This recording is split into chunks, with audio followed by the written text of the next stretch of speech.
ಎದ್ದಿದ ತಕ್ಷಣ ಯಾರ್ಯಾರಿಗೆ ಶುಭೋದಯ ಹೇಳಬೇಕು ಹೇಳು ರಾಧ್ಯ. ಶುಭೋದಯ ಶುಭೋದಯ ಶುಭೋದಯ ಶುಭೋದಯ ಶುಭೋದಯ ಶುಭೋದಯ. ಯಾರ್ಯಾರಿಗೆ ಶುಭೋದಯ ಹೇಳಬೇಕು? ಪಾಪ ಶುಭೋದಯ. ಕೈ ಹೆಂಗಿಟ್ಕೋಬೇಕು ಚಾಮಿ? ಕೈ ಹೆಂಗಿಟ್ಕೋಬೇಕು? ಕೈ ಹೆಂಗಿಟ್ಕೋಬೇಕು? ಕೈ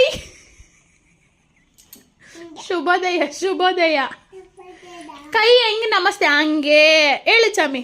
ಶುಭೋದಯ ಹಾ. ಶುಭೋದಯ ಮಂಗಜ್ಜಿ ಶುಭೋದಯ ಮುರುಪ ಶುಭೋದಯ ಪಾಪ ಶುಭೋದಯ ಚಿನ್ನು ಶುಭೋದಯ ಅಜ್ಜಿ ಶುಭೋದಯ ಪಪ್ಪನ್ ತಾತ ಮತ್ತೆ ನೀಟಾಗಿ ಶುಭೋದಯ ಮಾಡಬೇಕು.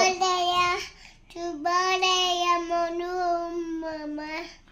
ಮನು ಅಪ್ಪ ಹೇಳು.